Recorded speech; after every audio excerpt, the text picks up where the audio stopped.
على سيد ولد محمد المصطفى والمجتبى والمرتضى وعلى آله وأصحابه لنا مقتدى. أما بعد فأعوذ بالله من الشيطان الرجيم. بسم الله الرحمن الرحيم. يا أيها الذين آمنوا إذا نودي للصلاة من يوم الجمعة فاسعوا إلى ذكر الله وذروا البيع ذلكم خير لكم إن كنتم تعلمون. فقال الله تبارك وتعالى في مقام آخر: يا أيها الذين آمنوا كتب عليكم الصيام كما كتب على الذين من قبلكم لعلكم تتقون. صدق الله العظيم وبلغنا رسوله النبي الكريم المتين الرؤوف الرحيم، ونحن على ذلك لمن الشاهدين والشاكرين والحمد لله رب العالمين. ما إن مدحت محمدا بمقالتي ولكن مدحت مقالتي بمحمد. لا يمكن الثناء كما كان حقه بعد خدا بزرگ توئی. قصہ مختصر. بعد حمد و صلوات. معزز سامعین و ناظرین، جیسا گزشتہ جمعہ پہ میں نے عرض کیا تھا کہ اس جمعۃ المبارک پہ جمعہ کی شرعی حیثیت اور یہ اجتماع کس مقصد کے لیے ہے اور کس وقت قرآن کی روشنی میں جمعہ کی طرف آنا واجب اور ضروری ہے، یہ ہمارا ٹاپک ہے آج کا انشاءاللہ. کیونکہ ساتھ رمضان شریف بھی ہے تو اس لیے میں نے دوسری آیت مبارکہ روزوں کے حوالے سے بھی تلاوت کی ہے. پہلے ترجمہ سماعت کر لیجئے. رب ذوالجلال نے ارشاد فرمایا: اے ایمان والو،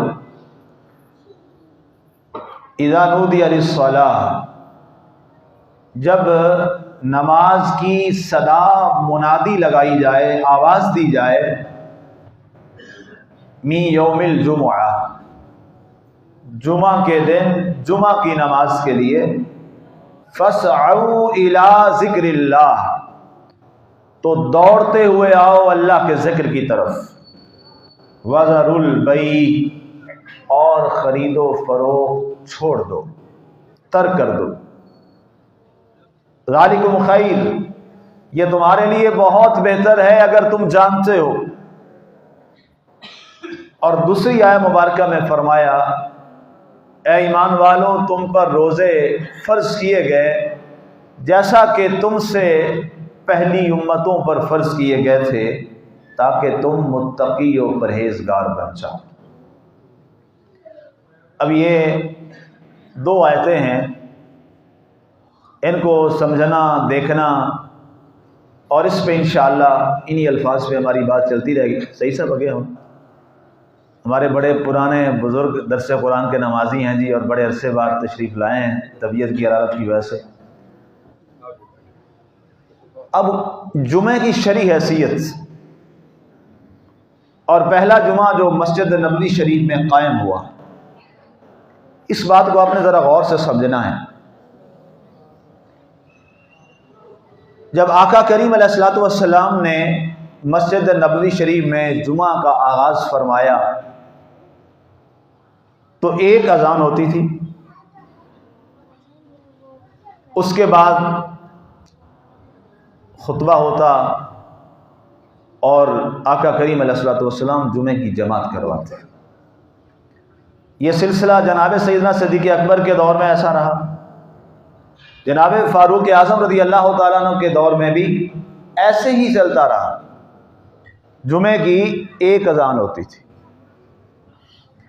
اس کے بعد جب خلیفہ ثالث، خلیفہ راشد حضرت سیدنا عثمان ذو النورین رضی اللہ تعالیٰ عنہ کا دور خلافت آیا، دور حکومت آیا، تو اب مسلمانوں کی آبادی بہت زیادہ بڑھ چکی تھی، علاقے بڑھ چکے تھے، لوگوں کا کاروبار میں، معاملات زندگی میں اشغال پہلے سے کہیں زیادہ ہو چکا تھا۔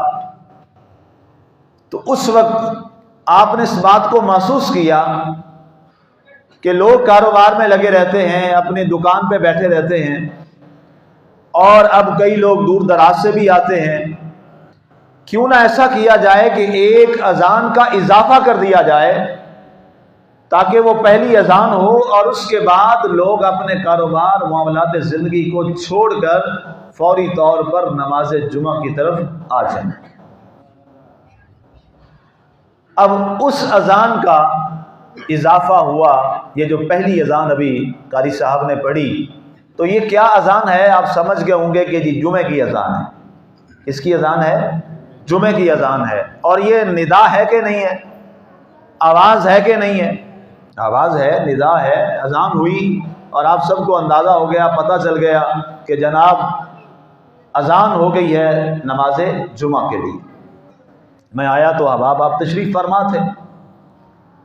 اب قرآن فرماتا ہے، اب قرآن کے الفاظ پہ آ جائیے، اذا نودی للصلاۃ، جب نماز جمعہ کے لیے ندا لگائی جائے، فاسعوا الی ذکر اللہ، تو اے لوگو تم دوڑ کر آؤ اللہ کے ذکر کی طرف، دوڑ کے آؤ اللہ کے ذکر کی طرف، وذروا البیع، اور خرید و فروخت کو چھوڑ دو۔ اب کمال بات یہ ہے کہ جناب سیدنا عثمان ذو النورین رضی اللہ تعالی عنہ نے جس اذان کو شروع کروایا تھا، یہ اذان مسجد نبوی میں آپ نے نہیں شروع کروائی تھی، باقاعدہ طور پر ایک جگہ تھی آپ کا مارکیٹ میں، بازار میں، اسے آزورہ کہتے ہیں، وہ جگہ تھی، وہ آپ کا ایک مکان تھا، اس مکان پر آپ اذان دلواتے تھے، مارکیٹ کے اندر، بازار کے اندر، جہاں لوگ اپنے کاروبار میں مصروف ہوتے تھے۔ تو جو ہی وہ اذان آتی، کیونکہ وہ اذان ہی مارکیٹ کے اندر، بازار کے اندر آتی تھی جو بڑا سوق تھا، تو لوگ فوری طور پہ اپنے کاروبار کو معطل کر دیتے اور مسجد نبوی کی طرف چل پڑتے۔ یہ قرآن کی اس آیہ مبارکہ کے مطابق جو قرآن نے یہ ارشاد فرمایا کہ جب نماز جمعہ کی ندا لگا دی جائے۔ اب اس پر پوری دنیا کے جو علماء اہل سنت ہیں ان کا اس پہ اتفاق ہے، ان کا اس بات پر اتفاق ہے کہ جب اذان آتی ہے جمعہ کی، اب چونکہ خلیفہ راشد جو ہے سیدنا عثمان غنی ہیں، ان کا عمل بھی ہمارے لیے دین، شریعت اور حجت ہے، اس لیے کہ حدیث رسول صلی اللہ علیہ وسلم ہے، آقا کریم علیہ السلام نے فرمایا علیکم بسنتی وسنت الخلفاء الراشدین المہدیین، فرمایا اے میری امت، تم پر میری سنت لازم پکڑنا بھی ہے اور میرے خلفائے راشدین کے طریقے کو اپنانا بھی تمہارے لیے ضروری ہے۔ مثال کے طور پہ جیسے ہم نماز میں یہ رمضان میں تراویح با جماعت پڑھتے ہیں، یہ تراویح با جماعت کس خلیفہ کی سنت ہے؟ کل ہی میں نے بتایا، جناب فاروق اعظم رضی اللہ تعالیٰ عنہ کی۔ اب اس پر کسی کو کوئی اعتراض نہیں، کیوں؟ یہ طریقہ ایک ایسے خلیفہ نے جاری کیا ہے با جماعت کا جو رسول اللہ کے سچے خلیفہ ہیں، خلیفہ راشد۔ اسی طرح پہلی اذان کا آغاز جناب سیدنا عثمان ذو النورین نے دیا، یہ بھی خلیفہ راشد ہیں اور اللہ کے نبی صلی اللہ علیہ وسلم کے سچے خلیفہ ہیں، تو اس پر بھی عمل کرنا ہمارے لیے اسی طرح ضروری ہے جیسے صلاۃ التراویح کے لیے ہمارے لیے ضروری ہے۔ اب جو ہی بازار میں وہ اذان پہلی آتی تو فوری طور پر لوگ دکانیں بند کر کے، کاروبار بند کر کے مسجد نبوی کی طرف آتے۔ اب ہمارے ہاں سہولت کیا ہے؟ تب تو یہ تھا کہ لاؤڈ سپیکر نہیں تھے، اس لیے بازار کا، جیسے یہ ہمارا بازار ہے تو درمیان میں کہیں جا کر جو اونچی جگہ یا اونچی دکان ہے اس کے چھت پہ چڑھ کے اذان دے دی جائے تاکہ پوری مارکیٹ والوں کو پتہ چل جائے. لیکن اب یہ سہولت اس لاؤڈ سپیکر کے ذریعے حاضر ہو گئی، ہمیں نصیب ہو گئی، مل گئی. اب مؤذن کو وہاں جانے کی ضرورت نہیں ہے. اب وہ مؤذن مسجد میں کھڑے ہو کے ہی وہ اذان اول پڑھتا ہے جمعہ کی، اور اس کی صدا جہاں جہاں تک جاتی ہے. میرا یقین ہے، میں نے خود سنا ہے، نصیر آباد میٹرو اسٹیشن پہ بھی اس ہماری اذان کی آواز جاتی ہے اور ادھر اینڈ تک بھی جاتی ہے. میں نے خود سنی ہے یہ اذان. تو اب یہ والا پورا ہمارا علاقہ ان کے لیے کیا ٹھہرا قرآن کی روشنی میں کہ جب یہ اذان آ جائے تو اس کے بعد کاروبار شرعی طور پہ ناجائز ہو جائے گا. یہ میں نہیں کہہ رہا، یہ قرآن کہہ رہا ہے سورہ جمعہ کے اندر. فَاسْعَوْا إِلَىٰ ذِكْرِ اللَّهِ، اللہ کے ذکر کی طرف دوڑ کر آؤ. وَذَرُوا الْبَيْعَ، اور خرید و فروخت کو چھوڑ دو. یہ کس کا حکم ہے؟ اللہ کا حکم ہے. اور امر کس کے لیے ہوتا ہے؟ وجوب کے لیے، واجبیت کے لیے. ایسا کرنا ہر مسلمان بزنس مین پر واجب ہے. ہر مسلمان کاروبار کرنے والے پر واجب ہے کہ وہ کاروبار کو بند کر دے. اب یہ جو خطبہ ہو رہا ہے اس وقت، ظاہر ہے ہم سارے لوگ اجمی ہیں. اب میں جو تقریر کرتا ہوں وہی خطبہ میں عربی زبان میں پڑھتا ہوں، لیکن آپ کو تو کوئی سمجھ نہیں آتی الا ماشاء اللہ. شاید کسی کو آ جاتی ہو. کچھ ایسے ہوتے ہیں، 2-4 لوگ ایسے ہوتے ہیں جنہیں عربی زبان آتی ہوتی ہے تو وہ سمجھ رہے ہوتے ہیں کہ عربی خطبے میں کیا پڑھا جا رہا ہے، وگرنہ اکثریت کو تو نہیں پتہ ہوتا کیا ہو رہا ہے. آپ کے لیے تو خطبہ یہی والا ہے جو اردو زبان میں ہے، جو آپ اپنی زبان میں مجھ سے سن رہے ہیں اور آپ کو سمجھ آ رہی ہے اور آپ دین سیکھ رہے ہیں. ہر جمعے آپ آتے ہیں اسی لیے کہ ایک یہ ٹاپک ہوگا، اس پہ بات ہوگی اور ہم سمجھیں گے. اگر یہ والی ساری باتیں میں عربی میں زبان میں شروع کر دوں تو آپ کے پلے تو کچھ نہیں پڑے گا سوائے سبحان اللہ کے آپ کہہ دیں گے. اس کے سوا تو کچھ نہیں ہے. اب یہ والا خطبہ جو ہے اسلام نے اس کو بڑی اہمیت دی ہے. عربی خطبہ پھر ہم اس لیے پڑھتے ہیں کہ ظاہر ہے اللہ کے نبی صلی اللہ علیہ وسلم نے جو خطبہ دیا ہے وہ عربی زبان میں. ترکی میں آج بھی وہ والا خطبہ جو ہے آدھا ترکی زبان میں ہوتا ہے اور آدھا عربی زبان میں ہوتا ہے.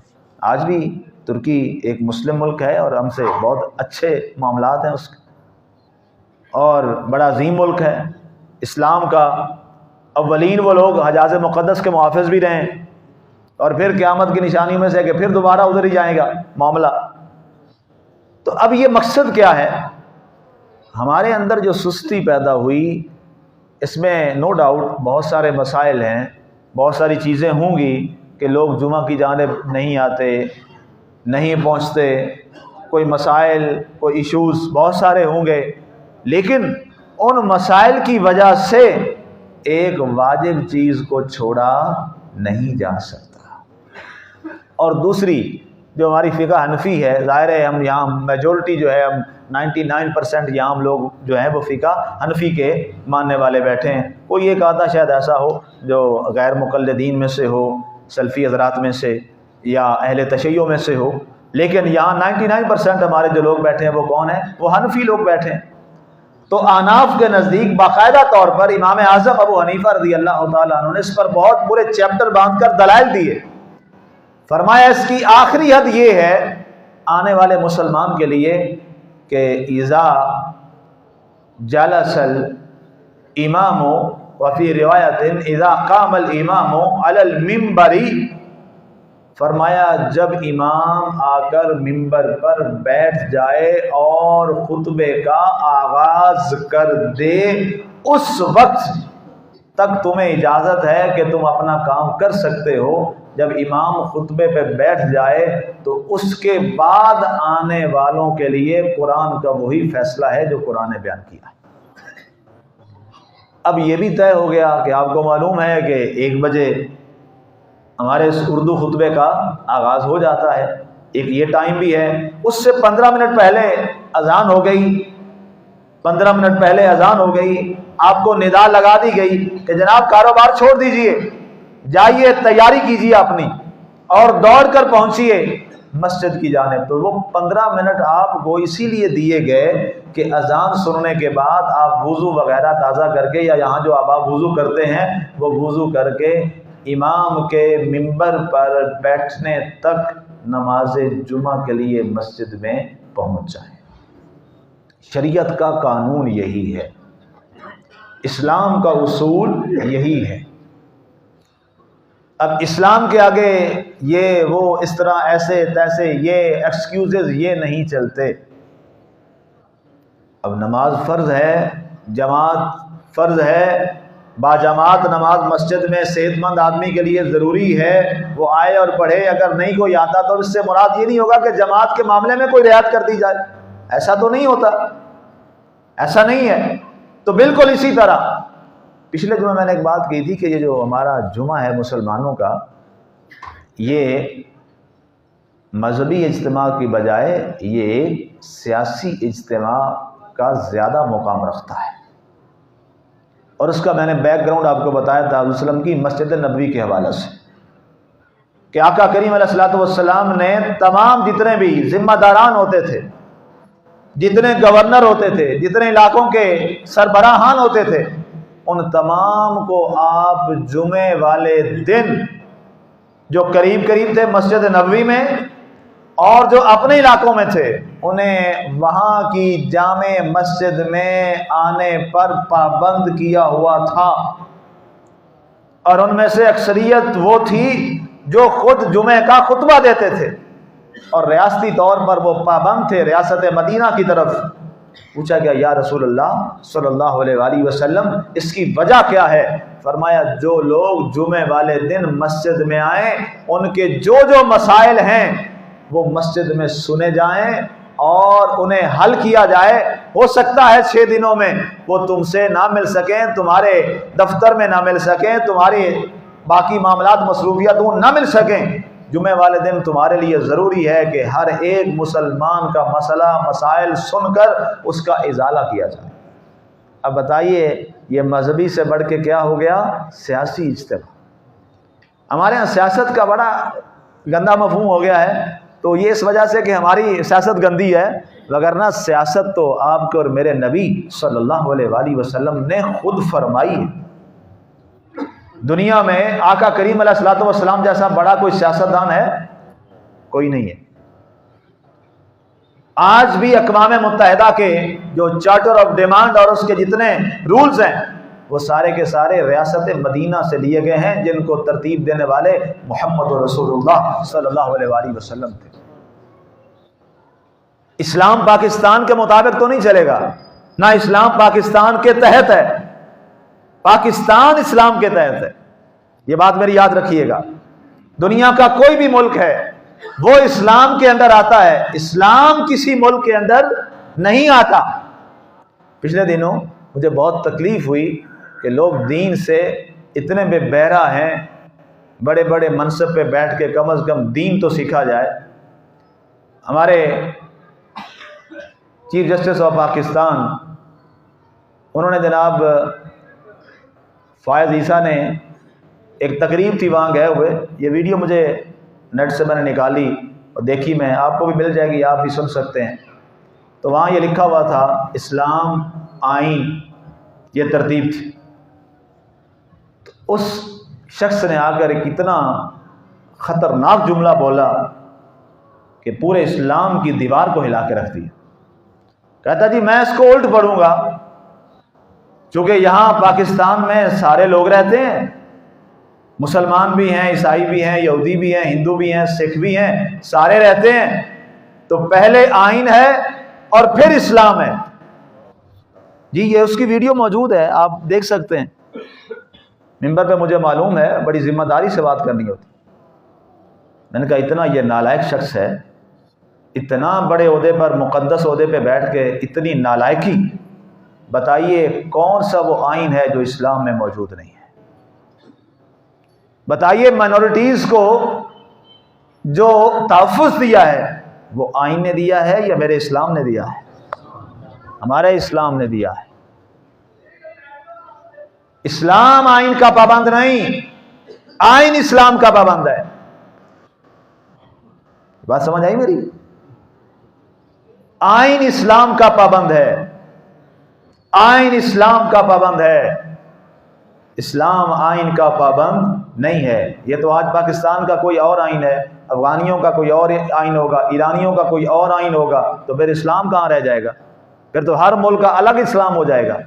اس لیے اسلام از اے یونیورسل دین، Islam is a universal religion, اسلام ایک آفاقی دین ہے جس کے نیچے ساری دنیا موجود ہے۔ آپ بتائیے، اسلام میں اقلیتوں کے حقوق بیان ہوئے کہ نہیں ہوئے کہ نہیں ہوئے؟ جتنے حقوق اسلام نے دیے ہیں شاید آپ کے آئین نے بھی نہ دیے۔ یہاں ممبر پہ میں کئی دفعہ بیان کر چکا ہوں، بات کرتا ہوں کہ نہیں کرتا، کہ یہ ہمارے پڑوس میں چرچ ہے، اس چرچ کی حفاظت کرنا ہماری ذمہ داری ہے، یہ ہمیں اللہ اور اللہ کا رسول فرماتا ہے۔ میں نے یہ کئی بار جملہ خطبوں میں کہا ہے کہ نہیں کہا؟ یہاں جتنے عیسائی یہودی رہتے ہیں ان کا تحفظ ہماری ذمہ داری ہے، یہ ہمیں اسلام کہتا ہے کہ آپ کے اور میرے نبی صلی اللہ علیہ وسلم نے نہیں فرمایا کہ اپنے پڑوسی کے حقوق کا خیال کرو۔ ایک صحابی کھڑے ہوئے، یا رسول اللہ صلی اللہ علیہ وسلم میرا پڑوسی تو عیسائی ہے، حضور نے فرمایا اسلام اس کو بھی تحفظ دیتا ہے، وہ تیرا پڑوسی۔ اچھا ہوتے کیا ہیں جی؟ نہ قرآن پڑھا ہے، نہ حدیث پڑھی ہے، برٹش کا آئین پڑھا ہے، اور سمجھ یہ بیٹھتے ہیں کہ ہم نے جو کہا درست کہا۔ حال یہ ہے کہ قرآن کی آیتیں سیدھی نہیں پڑھنی آتی، اور تفسیر قرآن کی اپنی مرضی سے۔ یہ بڑے افسوس کی باتیں ہیں، اور اس کی بڑی وجہ یہ ہے کہ اسلام کے لیے اور قرآن کے لیے باقاعدہ طور پر نظم کے ساتھ کام نہیں کیا گیا۔ اب واپس آئیے، جو میں بات کر رہا تھا کہ یہ جمعۃ المبارک جو ہے مسلمانوں، یہ بنیادی طور پر مسلمانوں کی جمعیت کا درس دیتا ہے۔ جمعہ نکلا ہی جمعیت سے، یونٹی، اتحاد، گیدرنگ، بڑا اجتماع۔ اسی لیے اللہ کے نبی صلی اللہ علیہ وسلم نے ارشاد فرمایا کہ جمعہ وہاں قائم کرو جہاں بڑا شہر ہو۔ شہر کے اندر پھر شرائط بیان کی گئی، یہ چیز وہاں ہو، یہ چیز وہاں ہو، یہ چیز وہاں ہو، وہاں پر نماز جمعہ قائم کیا جائے جامع مسجد کے اندر۔ دوسری عام مسجد کے اندر جمعے کی اجازت نہیں ہے۔ فرمایا ایسی مسجد ہو جو جامع ہو اور بڑی مسجد ہو، وہاں جمعہ قائم کیا جائے۔ اسی طرح کے جو اجتماعات ہیں، بلکہ انہیں کہا گیا کہ انہیں کھلے میدان میں کرو تاکہ بڑا اجتماع ہو، اور مسلمانوں کا یہ بڑا اجتماع غیر مسلموں کو یہ پیغام بھی دے کہ مسلمان کس قدر نظم و نسق اور کس قدر قواعد و ضوابط کے پابند ہیں، کہ ایک شخص ان کا رہنما لیڈر ہے، وہ سامنے کھڑا ہے اور اس کی ایک صدا پر وہ تکبیر تحریمہ کہہ دیتے ہیں، ایک صدا پر وہ رکوع میں چلے جاتے ہیں، اور ایک صدا پر وہ سجدے میں چلے جاتے ہیں۔ ایک شخص نہ آگے ہوتا ہے نہ پیچھے ہوتا ہے۔ یہ دنیا کے سامنے سب سے بڑے نظم و ضبط کی عملی مثال ہے۔ آپ دیکھیے، ہمارے جو بیلٹ فورسز کے ادارے ہوتے ہیں، ہم انہیں دیکھتے ہیں کہ یار کتنا ان میں نظم ہے۔ ایک جو ان کو پریڈ کروا رہا ہے، ایک ہی آواز پہ ایسے، ایک ہی آواز پہ ایسے، لوگ اس کو بڑے شوق سے دیکھتے ہیں۔ لیکن کبھی یہ نماز کی جماعت کو بھی غور سے دیکھیے، جب سارے سجدے میں پڑے ہوتے ہیں کیا نظم ہوتا ہے، سارے رکوع میں کھڑے ہیں سیدھی قطار کے ساتھ۔ جماعت میں کیا کہا گیا؟ کندھے سے کندھا ملا کے رکھو، سب سیدھی رکھو، ٹیڑھی رکھو، سیدھی 90 کا اینگل، سیدھی صف۔ اور سب بندی خود کون کرواتے تھے؟ جناب محمد رسول اللہ صلی اللہ علیہ وآلہ وسلم فرماتے صفوں کو درست کر لو، صفوں کو سیدھا کر لو، اور صفوں کے سیدھے پر آپ نے ایک شخص کو چھڑی بھی مار دی تھی۔ یہ حدیثوں میں یہ واقعات موجود ہیں۔ اب جمعے کا مقصد جو اصل مقصد ہے، ہمارے ہاں بدقسمتی سے ہم نے کہا جی جمعہ صرف 2 فرضوں کا نام ہے۔ عربی خطبہ جب ختم ہونے لگا اور مؤذن نے اذان پڑھی، اس وقت دوڑے، وضو کیا، آدھی کفے اوپر آدھی نیچے ایسے کرتے کرتے آگے پہنچے، کسی جگہ ملی، اللہ اکبر 2 فرض پڑھے، سلام پھیرا اور اس کے بعد گئے۔ یہ جمعہ ہے، اس میں اجتماعیت ہو گئی۔ اللہ کے نبی صلی اللہ علیہ وسلم کی حدیث پاک ہے، اللہ کے نبی صلی اللہ علیہ وسلم نے فرمایا جو ہی امام خطبہ دیتا ہے تو مسجد کے دروازے سے فرشتے رجسٹر لے کر اللہ کی بارگاہ میں چلے جاتے ہیں، جو اس کے بعد لوگ آتے ہیں ان کا نام اللہ کے ہاں درج نہیں کیا جاتا۔ جمعہ پراپر ایک اجتماع ہے ہمارا، اس اجتماع کے لیے صرف اتنا ٹائم ہے کہ 2 رکعت کے لیے آئے، تو پھر زور ٹھیک نہیں 4 پڑھ لیں۔ پچھلے جمعہ میں نے یہ بات عرض کی تھی۔ اس لیے مسلمانوں جمعے کی اس شرعی حیثیت کو سمجھو جو اللہ نے قرآن میں بیان کی ہے، اور گھر میں جا کے آپ یہ سورت ضرور پڑھیے گا، سورہ جمعہ، اور اس کی اس آیت کو ضرور پڑھیے گا، دیکھیے گا، اور جو آپ کے پاس تفسیر اویلیبل ہے، جو بھی اویلیبل ہے جس مسلک کی ہے، آپ جس مسلک سے تعلق رکھتے ہیں انہی کی تفسیر اٹھا کے پڑھ لیجئے گا۔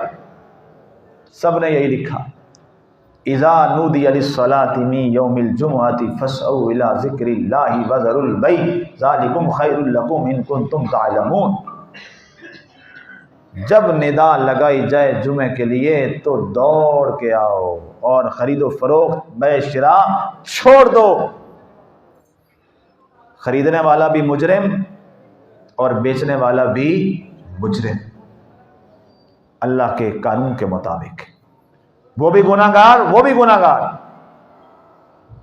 امام اعظم سے پوچھا گیا کہ حضور، چونکہ ہم بعض دفعہ دریا سے آتے ہیں یا کسی نہر کے پاس سے ہمیں گزرنا ہوتا ہے تو ہم کشتی میں سوار ہوتے ہیں، ذرا اس بات کو غور سے سنیے گا، ہم کشتی میں سوار ہوتے ہیں، اب کشتی تو دریا میں آ رہی ہے، ادھر ندا ہو چکی ہے، کیا ہم وہاں تو ظاہر ہے کشتی سے پہلے تو آ نہیں سکتے، تو کشتی کے اندر بیٹھے بیٹھے کیا بے شراء کر لیں؟ فرمایا قرآن کی آیت کے مطابق میں اجازت نہیں دیتا کہ کشتی میں بیٹھ کے بھی تم خرید و فروخت کرو۔ اللہ اکبر، اللہ، یہ امام اعظم فرما رہے ہیں۔ حالانکہ کشتی سے پہلے تو وہیں بیٹھے ہی ہے نا، کشتی کنارے لگے گی تو پھر اتر کے آگے پہنچیں گے مسجد کی جانب، لیکن فرمایا جہاں اللہ کا قرآن آ جائے وہاں ابو حنیفہ کی رائے نہیں چلے گی۔ اتنا بڑا امام ہو گئے امام اعظم ابو حنیفہ رضی اللہ تعالی عنہ، آپ یہ فرما رہے ہیں۔ تو آج کا اگر مسلمان اپنی دکان پہ بیٹھا رہے اور آخری وقت میں آ کے پیچھے شامل ہو کے وہاں سے واپس چلا جائے تو یہ ایک سوالیہ نشان ہے۔ اس کے بعد دوسری چیز جو دوسری میں نے آیت پڑھی اس کی جانب بڑھ جائیے۔ اے ایمان والو کتب علیکم الصیام، تم پر روزے فرض کیے گئے، کما کتب علی الذین من قبلکم، جیسا کہ تم سے پہلی امتوں پر بھی روزے فرض تھے۔ مقصد کیا ہے؟ لعلکم تتقون، تاکہ اللہ تمہیں دل کا تقوی عطا فرما دے۔ اب مقصد روزہ کیا ہے؟ یہ 2-3 منٹ میں آپ سمجھ لیجئے، 5 منٹ میں۔ روزے کا اصل مقصد کیا ہے؟ قرآن نے خود ڈیفائن کیا، فرمایا روزہ اس لیے ہے کہ اللہ تمہیں پرہیزگار دیکھنا چاہتا ہے، اللہ تمہیں متقی دیکھنا چاہتا ہے۔ لیکن اگر روزہ رکھا اور آنکھ بھی اسی طرح چلتی رہی جیسے پہلے چلتی تھی، زبان بھی اسی طرح چلتی رہی جیسے پہلے جھوٹ بولتی تھی، کان اسی طرح غیبتیں اور چغلیاں سنتا رہا جیسے پہلے ہوتا تھا، سود اسی طرح چلتا رہا جیسے پہلے ہوتا تھا، گالم گلوچ اسی طرح زبان پہ چلتا رہا جیسے پہلے تھا، تو اللہ کے رسول صلی اللہ علیہ وسلم نے فرمایا یہ بھوک اور پیاس کے سوا کچھ نہیں ہے، یہ روزہ تمہارے قیامت والے دن منہ پہ دے مارا جائے۔ اور اللہ کے نبی صلی اللہ علیہ وسلم فرماتے ہیں مسلمانوں سنو غور سے، تمہاری آنکھ کا روزہ ہے، تمہاری زبان کا روزہ ہے، تمہارے کان کا روزہ ہے، تمہارے ہاتھ کا روزہ ہے، تمہارے پاؤں کا روزہ ہے۔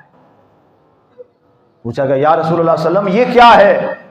فرمایا تیری آنکھ اس طرف نہ اٹھے، اس کو نہ دیکھے جس کو دیکھنے سے اللہ نے منع کیا ہے، یہ تیری آنکھ کا روزہ ہے۔ تیرے کان وہ نہ سنیں جسے اللہ نے سننے سے اور اللہ کے رسول نے سننے سے منع کیا ہے، یہ کان کا روزہ ہے۔ تیری زبان وہ نہ بولے جس کو بولنے سے اللہ اور اللہ کے رسول نے منع کیا ہے، یہ زبان کا روزہ ہے۔ تیرا ہاتھ اس جانب نہ بڑھے جدھر اللہ تعالیٰ اور اس کے رسول نے منع کیا ہے، یہ ہاتھ کا روزہ ہے۔ اور تیرا پاؤں ادھر نہ چلے جس طرف چلنے سے اللہ اور اللہ کے رسول نے منع کیا ہے، یہ تیرے پاؤں کا روزہ ہے۔ فرمایا باقی چیزیں سحری اور افطاری یہ ایک وقت ہے جو کھانے اور پینے سے رکنا ہے، اگر یہ باقی چیزیں تیری پوری نہ ہوئیں تو سوائے بھوک کے تجھے کچھ نہیں ملے گا۔ بڑا تعجب ہوتا ہے، بہت تعجب ہوتا ہے۔ ہمارے ملک میں ابھی اعلان ہوتا ہے رمضان کا تو ہمارا پورا مافیا، اشیاء خور و نوش، باقی چیزیں، وہی ابھی اس کی ریڈی پہ پڑی تھی 50 روپے کی تھی، صرف اعلان ہوا چیئرمین رویت حلال کمیٹی کا، پڑی وہی چیز 100 روپے کی ہو۔ کیا صرف یہی روزہ ہے کھانے پینے کا؟ اس کا نہیں سوال کیا جائے گا؟ ہمارا پڑوسی ملک ہندوستان ہے، وہاں رمضان ہے نا، کہتے ہیں ہندوؤں کا ملک ہے، چوڑوں کا ملک ہے، ہاں جی کافروں کا ملک ہے۔ رمضان آئے تو چیزیں ڈاؤن ہو جاتی ہیں، باقاعدہ آدھی قیمت ہو جاتی ہے۔ باقی جگہ پہ مسلمانوں کا رمضان آیا ہے اور ہمارا اسلامی جمہوریہ پاکستان، اس میں چیزیں ڈبل ہو جاتی۔ یاد رکھیے گا یہ بھی سوال ہوگا، ہر دکاندار سے سوال ہوگا، ہر تاجر سے سوال ہوگا، ہر منڈی والے سے حساب ہوگا، جہاں جہاں تک یہ چین چلتی ہے ہر ایک سے پوچھا جائے گا۔ گراں فروشی اسلام میں قطعاً جائز نہیں۔ لوگوں کے خون پسینے، ان کی حلال کمائی کو یوں اڑا دینا اور ان سے مہنگے داموں کی مجبوری سے فائدہ اٹھانا، یہ اسلام تو وہ ہے جس نے ذخیرہ اندوزی کو حرام قرار دیا اس لیے کہ کہیں مسلمانوں کی مجبوری سے فائدہ نہ اٹھایا جائے۔ اس پر پورا چیپٹر ہے بخاری اور مسلم شریف کے اندر۔ اسی طرح مسلمانوں،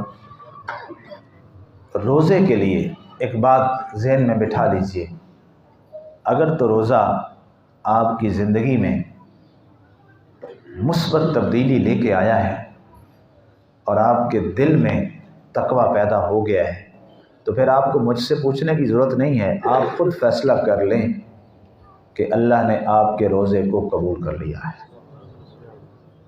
یہ آپ سارے خود فیصلہ کر لیجئے کہ آپ کے روزے اللہ کے ہاں قبول ہو گئے۔ ہر بندہ پوچھتا ہے جی پتہ نہیں روزہ قبول ہوا ہے بھی ہے کہ نہیں ہوا، 30 رکھے تو ہیں، پتہ نہیں قبول ہوا ہے کہ نہیں ہوا۔